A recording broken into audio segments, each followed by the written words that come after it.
Howdy everyone, this is Trisha and welcome to my channel. Today I'm going to show you how to make these keto refried beans. First I'm going to start off with 4 slices of bacon that I've coarsely chopped up, and I've got it in a pan, and I'm going to start cooking this along with 6 ounces of chorizo that I will add in next. Alright, so the chorizo has been in the pan for about a minute and it has been heating up. So now it is nice and hot, and I'm going to add in this chorizo and stir that around. Now I will have this recipe in the description box below, so make sure you look at that.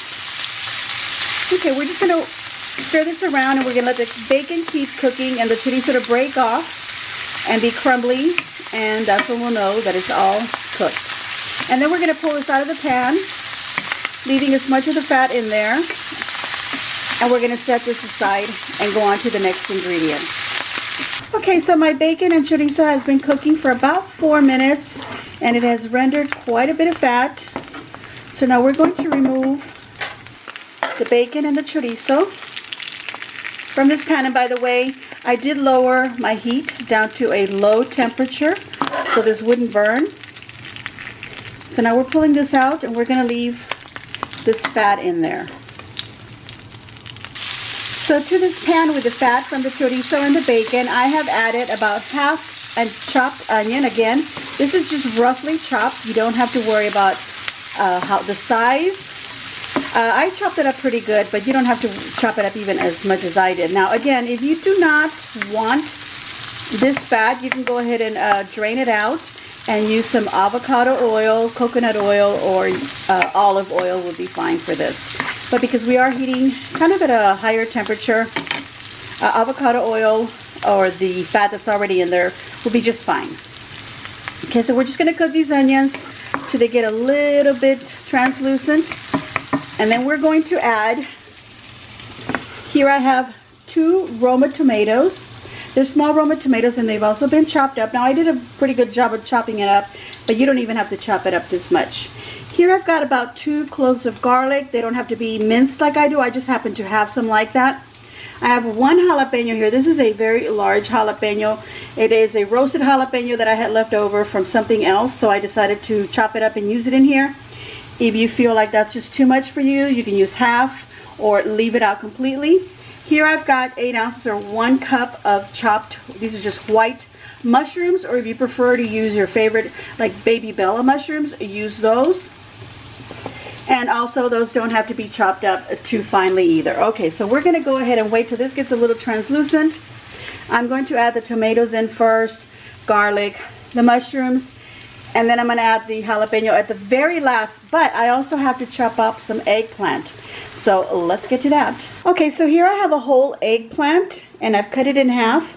First I cut off the ends, and then I've stood it up like that on the flat end, and then I've just used my knife to peel down the sides, just like that. So next I'm going to chop it up, and that will go into my pan as well.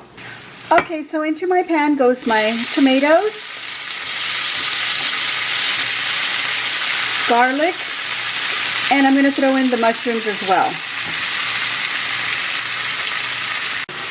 Okay, and this all gets stirred into the onions.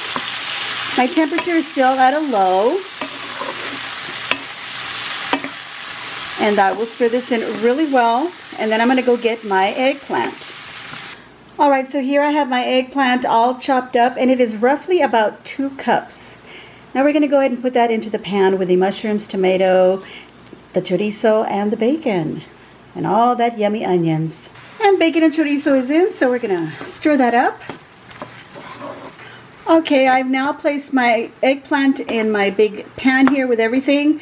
Now, you want to make sure that you chop up your eggplant last, because it starts to get a little brown. Now, if any of you have a great tip on how to keep your eggplant from turning brown while you're doing this, like if you're going to let it set aside for a little bit, I waited till last to chop it up to put it in here.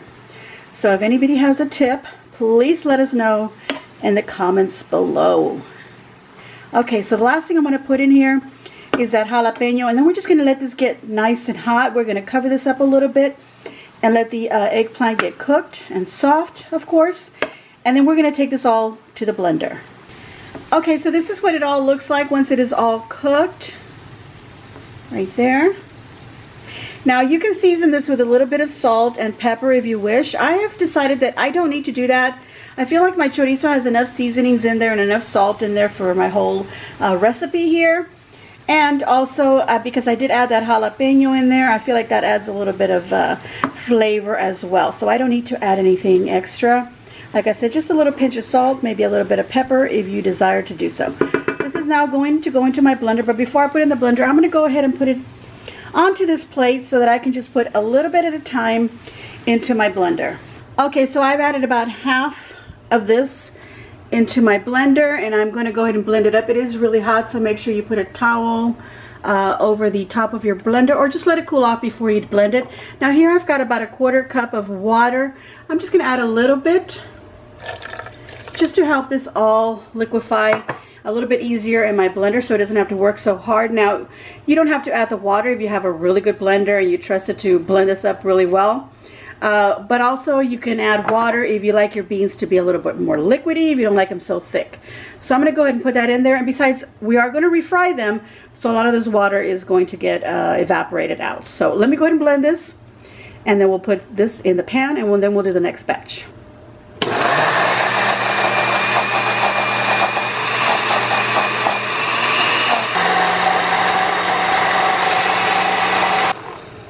Okay, so it is blended up pretty good. I did open it up and I used my wooden spoon to kind of move down the ingredients so they can make sure they get into the blade. So now I've got my pan, and it is nice and hot once again, with about a couple of tablespoons there, maybe a tablespoon and a half of avocado oil. So I'm going to pour this in there, and then I'm going to put the rest of this into the blender and blend it up and add it to my pan.